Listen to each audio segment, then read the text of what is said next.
Hello, my fellow truth seekers. I'm here today to talk to you a little bit about the Brendan Dassey case and to also go over his psychological evaluation, his tests, and why he should be pretty much released from prison. And I have no idea why he's not. Maybe somebody can answer that question for me in the comments below.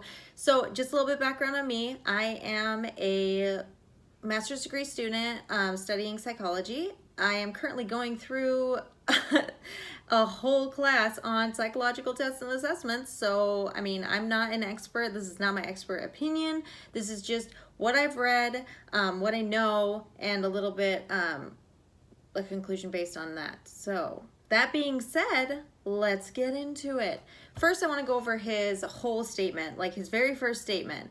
One thing I want to point out about that statement is that his mother did not consent to it. She had no idea. It's on page 480 of that report. It clearly states that mom was not called yet. So they completed this whole interview and then took his written statement and mom didn't know. So, I mean, maybe the law there is different, but I'm almost positive that you are supposed to have either permission or a parent present, especially if he's got an IEP and slow language delays. Come on, guys. Like, why was that testimony even allowed? I don't know. So when you first start looking at the transcript for his very first interview, you can already see that they're leading him into it. They're using guilt, talking about, oh, you know, if you would know her parents, you'd know that they're just out trying to seek the truth and blah, blah, blah, blah. Yeah, okay, we know that they are, but he, again, and I'll go over why, is super susceptible to guilt and things like that. So that in itself is already it's creating a pretense to this whole thing. You know, and then he's asked, like, what's been bothering you, Brendan? What is it? Tell us. He goes over 3 things. 1, he can't see his uncle. 2, he's trying to get a girlfriend. And 3, nothing. Those are the 3 answers that he gives honestly, okay? And after saying those things, that Fassbender detective starts saying, well, you know, why would you not feel bad about having to, throw a body in the fire? Did you see a body in the fire? Didn't you help your uncle with the fire? And then he talks about seeing toes, but then he's asked, like, did it smell? And he clearly says no. I'm sorry, guys. I mean, I've never seen a burning body. I've never smelled a burning body, but I know from research that it stinks, like something awful. I mean, wouldn't you imagine? I would imagine. Or at least it lets off some sort of like aroma to where you know something's in there. So you have that. When he's told to write the statement, he cannot even spell detectives, guys. Like, they have to literally, he had to ask them to spell detectives, and then they had to spell it clear as day out for him. I want to read you his first statement, the first statement he gave to the police, okay? He says he was angry. That's why he did it. He told me he used a rope and a knife to tie her up in the Jeep, and that's when he stabbed her. When he told me not to say anything, he threatened me a little bit. He said that she was pretty to him. I seen fingers and the belly and the forehead in the fire. The body looked like it was together, and it was under some tires and branches. He hid the vehicle in the pit back in the tree area. That's his statement. Where's the gun? He did it in the Jeep? I thought it was the garage. Like, that's inconsistent with what we know and what they said, or like what they charged Stephen Avery with, and ultimately charged him for being involved in. And then immediately after writing that, the police were like, can you elaborate more? Can you give me more detail? Like, where did he hide the car? How did he hide the car? What did he do? It's okay, Brendan. You can tell me. Then they let him go back to class. That's when they call mom. And then, she comes in, and then they agree to go down to the statement, or give a statement at the police department, which is not posted online. It's not the same day, so I don't know where that is. Okay, so we've got that, all right? Now let's look at his psychological evaluations here. This is nuts. In 1996, he was tested for an IEP. And what it basically does is it makes it so that the school system has to abide by that, so that way he can get a good education and the best possible one that is accommodating to his needs. That's what an IEP is. Yes. Anyway, so his scores were were an IQ of 74, a verbal of 65, and his performance was 87. Now, that's well below average, like really below average. And he was significantly delayed in areas like reading, writing, language arts, okay? So then they have to do a 3-year reevaluation. That's how IEPs work. You have to do 3 years. I think you can even do like 2 or 4, but it depends on the student. So there they did 3, okay? So his 1999 evaluation showed him lowered in his performance IQ. He had an IQ of 73, 69, 82 was his performance IQ. That dropped by 5 points. Like, he's not getting better. He's either staying the same or he's getting worse. He met the criteria at that point for and prior for a learning disability. This kid had a learning disability. He still does. It doesn't go away. It's a lifelong thing. He was still receiving special education benefits. His cognitive abilities were well below average in the borderline, okay? I know that some people wouldn't know what borderline is. Borderline is when it's lower than low. And that's when they really need help, okay? His individual comprehension was at the 10th percentile, okay? For those who don't understand percentiles, that means 90% of people would do better than he did, okay? 90%. So if he took a test with 100 people, 90 of them would do way better than him. Okay, so one of the other things that he really tested low in was working memory and short-term memory. Short-term memory put him in the 1.5 percentile.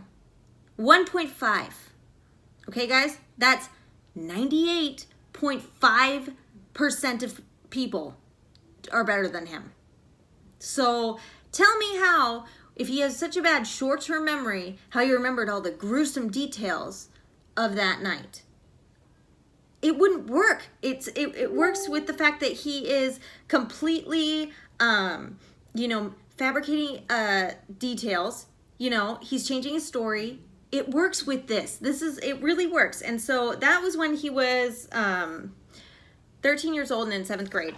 And they did do a comprehensive analysis of him again when he was in questioning. I'm assuming that's what the psychological evaluation says. So he scored high, not high, sorry. He scored low on the WACE IQ, and they did the factor analysis, or the 16PF, I believe it's called, 16PF.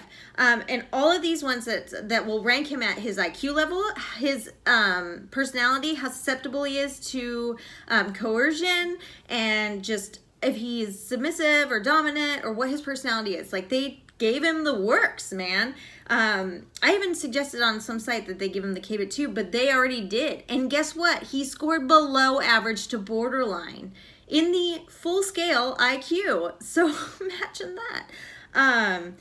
So he was in the 13th percentile there.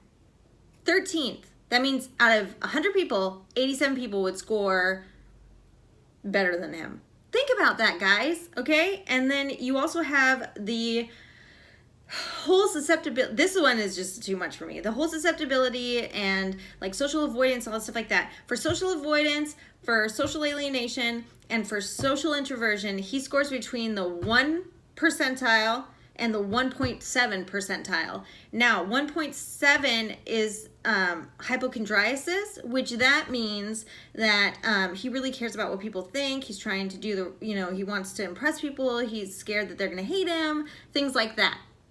So he scored that way. He scored in the 97th percentile in terms of being susceptible. So 97th percentile, that means only 3% out of 100, 3 people would be more susceptible than him to coercion or anything like that. In the suggestive one, he scored in the 80th percentile. So that just means that, you know, he's suggestive. He's going to do, you know, he's going to take suggestions. If you're going to give him leading questions, he's going to yield to them. You know what I mean? He's going to be susceptible to get that.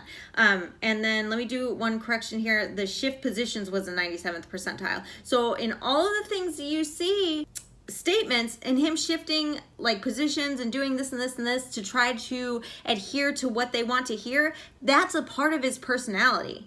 Like, that's what he does. And it's not even just a small portion. He's up there in the 97th percentile, meaning that only 3% of people are going to do that, like I said. So a couple of the things that I want to go over in terms of why does this matter? This matters a great deal simply because I read all of the transcripts. He is fed all of that information. All of that information was given to him, okay? I know that there are some people out there and they're haters and they're going to be like, didn't watch the whole thing. I did watch the whole thing and I read the whole thing too. They fed him the information. They led him in that direction. When he didn't answer the way that they wanted to, they corrected him in that instance. Like, they didn't just give him a chance to speak the truth. They gave him the opportunity to speak their truth, theirs, what they wanted to hear. And it's so sad to see somebody who has a mental disability being treated like that by people in our judicial system. It is ridiculous. This kid has spent the majority of his life, his adult life, like all your prime years, he's spent, it's so sad, you know? This kid needs to be freed, and I don't know why the courts didn't recognize that. I did see a couple of alternative articles on his psychological evaluation, but it wasn't over his evaluation as a whole, it was over his statement, and I don't know, I didn't agree with it, so I commented. But one of the other things that I would like to really point out is that there is no evidence tying him to this case, except for that confession. That was coerced. I'm sorry, but it was. Actually, I'm not sorry. It was totally coerced.